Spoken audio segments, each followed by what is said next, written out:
আক্রমণ হতে পারে, যে কোনো সময় বড় আক্রমণ করার জন্য দেশ থেকে বিদেশ থেকে নানান শক্তি তৎপর আছে। সুতরাং আমাদেরকে সর্বোচ্চ ভালো নির্বাচনের প্রত্যাশা নিয়ে সর্বোচ্চ খারাপ পরিস্থিতি হতে পারে সেই প্রস্তুতি নিয়ে মাঠে থাকতে হবে। এটা হচ্ছে বাস্তবতা। এইটা কোনো আশঙ্কা নয়, এটা কোনো উদ্বেগের বিষয় নয়, বরঞ্চ এটা একটা হচ্ছে আহ্বান, এবং আইনশৃঙ্খলা বাহিনীগুলি যেন সেভাবেই তাদের প্রস্তুতি নেয় সেই বিষয়ে প্রধান উপদেষ্টার দিক থেকে সতর্কতা।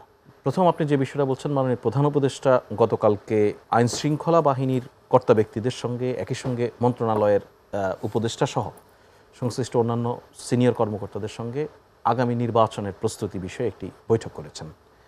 সেই খেয়াল করুন, বৈঠকটা কিসের, কাদের সঙ্গে? বৈঠকটা হচ্ছে আইনশৃঙ্খলা বাহিনীর লোকদের সঙ্গে। সেই বৈঠকে অনেকগুলি বিষয় নিয়ে আলাপ আলোচনা হয়েছে। সামনের নির্বাচনে আমাদের যে চ্যালেঞ্জগুলি আছে সেগুলি আলোচনা হয়েছে, কিভাবে সেটা মোকাবেলা করা যায় সেটা আলোচনা হয়েছে। দল নিরপেক্ষতা বজায় রেখে কিভাবে মাঠ প্রশাসনের কর্মকর্তারা কাজ করবেন সে বিষয়ে আলোচনা হয়েছে। সেটার ডিপ্লয়মেন্ট বা পদায়ন কিভাবে হবে সেগুলি নিয়ে আলোচনা হয়েছে। সেখানে তিনি এই কর্মকর্তাদেরকে সতর্ক করে দিয়েছেন যে কোনো অবস্থাতেই নির্বাচন চলাকালে কোনো অবস্থাতেই আপনারা কোনো কিছু নিয়ে আত্মতুষ্টিতে ভুগবেন না। যদি দেখেন কোনো এলাকাতে কোনো ধরনের বিশৃঙ্খলা নেই, আপনারা ধরেই নেবেন না যে বিশৃঙ্খলা আর হবে না। আক্রমণ হতে পারে, যে কোনো সময় বড় আক্রমণ করার জন্য দেশ থেকে বিদেশ থেকে নানান শক্তি তৎপর আছে। সুতরাং আমাদেরকে সর্বোচ্চ ভালো নির্বাচনের প্রত্যাশা নিয়ে সর্বোচ্চ খারাপ পরিস্থিতি হতে পারে সেই প্রস্তুতি নিয়েই মাঠে থাকতে হবে। এটা হচ্ছে বাস্তবতা। এইটা কোনো আশঙ্কা নয়, এটা কোনো উদ্বেগের বিষয় নয়, বরঞ্চ এটা একটা হচ্ছে আহ্বান, এবং আইনশৃঙ্খলা বাহিনীগুলি যেন সেভাবেই তাদের প্রস্তুতি নেয় সেই বিষয়ে প্রধান উপদেষ্টার দিক থেকে সতর্কতা। সুতরাং এটাকে আমরা ধরে নিতে পারি আগামী নির্বাচনটাকে যে একটি শান্তিপূর্ণ নির্বাচন করার বিষয়ে, এবং দেশি বিদেশি নানান ষড়যন্ত্র মোকাবেলা করে নির্বাচনটা যেন সবার অংশগ্রহণের সুন্দর মতো পার করা যায়, এই নির্বাচনটা সে বিষয়ে প্রস্তুতির একটা পার্ট, সেই আহ্বান। আর আপনি যেটা বলছেন যে জাতীয় ঐক্যমত্য কমিশনের আলোচনা হয়নি, এরকম অনেক বিষয় জুলাই সনদে বা আনার কথা বলা হচ্ছে, আসলে এটা আমি ঠিক পরিষ্কার না কি আলোচনা হয়নি, কিন্তু এখানে এসেছে। এটা খুব কনফিউজিং কেন বলছি, ধরুন জুলাই সনদ বাস্তবায়নের পথ বা পদ্ধতি কি হবে এটা নিয়ে রাজনৈতিক দলগুলির সঙ্গে দফায় দফায় বৈঠক হয়েছে প্রকাশ্যে, আপনারা লাইভ টেলিভিশনে দেখেছেন।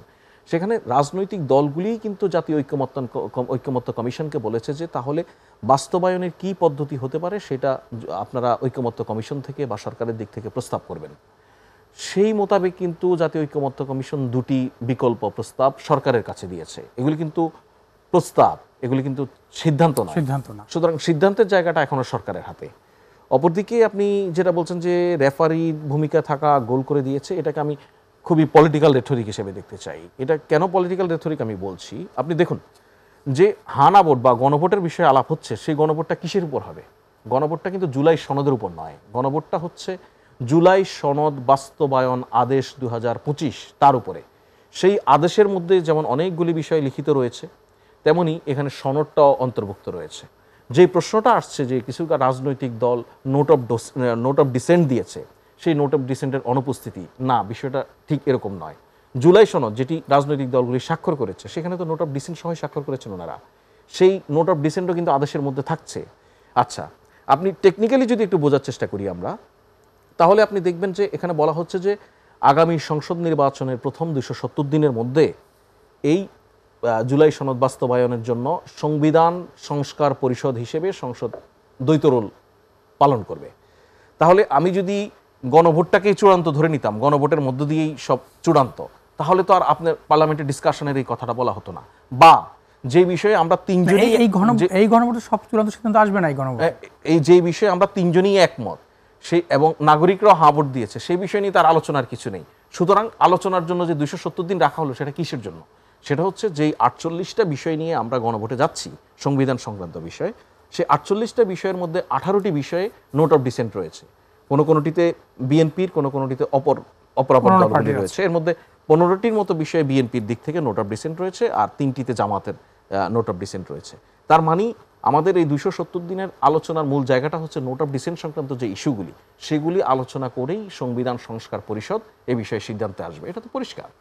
এখন আরেকটা বিষয় নিয়ে যেটা বিতর্ক হচ্ছে সেটা হচ্ছে যে বলা হচ্ছে 270 দিনের মধ্যে যদি আমরা এটা চূড়ান্ত করতে না পারি তাহলে কি হবে? তাহলে অটোমেটিক্যালি এটা সংবিধানে অন্তর্ভুক্ত হয়ে যাওয়ার জন্য একটা প্রস্তাব রয়েছে, সেই প্রস্তাব নিয়ে আপত্তির কথা শোনা যাচ্ছে। এখন দেখুন, আপনি আমাদের যে এক্সিস্টিং সিস্টেম, তো নিজে একজন আইনজ্ঞ এবং একই সঙ্গে উনি পার্লামেন্ট মেম্বার হিসেবে দায়িত্ব পালন করেছেন।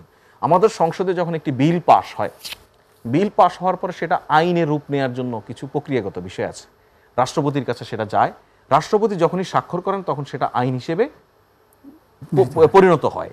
কিন্তু রাষ্ট্রপতি যদি স্বাক্ষর না করেন তাহলে কিন্তু সাত দিন পর স্বয়ংক্রিয়ভাবে সেটা আইনে পরিণত হয়। তার মানে কি, আপনার এটা একটা লিগ্যাল ফ্রেম। যখন আপনি একটা জিনিস দিচ্ছেন, সেটা যদি ওই নির্দিষ্ট সময়ের মধ্যে যদি উনি ওনার অ্যাক্টটা না করেন, তাহলে এটাতে একটা আইনি ভিত্তি পাওয়া লাগবে, তার একটা জায়গা তৈরি করা। এখন 9 মাস ধরে পার্লামেন্ট যদি 18টা বিষয়ে সর্বোচ্চ ডিসকাশনের জায়গায় এসে চূড়ান্ত জায়গায় পৌঁছাতে না, তাহলে বিএনপি সেই বিষয়ে কেন বুঝতে চাচ্ছে না? তাহলে সেই জায়গাটার কি হবে? বিএনপি কেন বুঝতে চাচ্ছে না, সেই প্রশ্নটা আপনি আপাকে করতে পারেন বা বিএনপির যারা বলছেন তাদেরকে করতে পারেন। আমি মনে করি না যে জুলাই সনদের বা জুলাই সনদ বাস্তবায়নের যে আদেশ নিয়ে যে আলাপ আলোচনা হচ্ছে, এই আলাপ আলোচনায় শুধুমাত্র ভিতরের বিষয়গুলি নিয়েই অনেক আলাপ হচ্ছে বা অনেক বেশি ভোকাল পলিটিক্যাল পার্টিগুলি, আমি সেটা মনে করি না। আমি বরঞ্চ মনে করি গণভোট বিষয়ে যে দুটি প্রস্তাব, একটি হচ্ছে নির্বাচন মানে সাধারণ নির্বাচনের সঙ্গে একই দিনে গণভোট অনুষ্ঠান করা, অপর প্রস্তাব হচ্ছে সাধারণ নির্বাচনের আগে যে কোনো দিন গণভোট করার মধ্য দিয়ে। এটা নিয়ে দুটো দাবি আছে। আমার কাছে পার্টিকুলারলি মনে হচ্ছে পলিটিক্যাল পার্টিগুলির এই যে ভিন্ন ভিন্ন অবস্থান গণভোট বিষয়ে, সেজন্যই এক ধরনের অন্যান্য বিষয়গুলি খুব গুরুত্ব সহকারে পাচ্ছে। আর এর বাহিরেও খেয়াল করুন, এর বাহিরেও যদি পলিটিক্যাল পার্টিগুলির কোনো সুনির্দিষ্ট মতামত থাকে, আপত্তি থাকে, অনাপত্তি থাকে, সেগুলি নিয়ে ডিসকাস করার জন্য সরকারের দরজা তো খোলা, কারণ এটা প্রস্তাব হিসেবে আছে, এটা চূড়ান্ত সিদ্ধান্ত হয়নি, এখনো কোনো আদেশও হয়নি।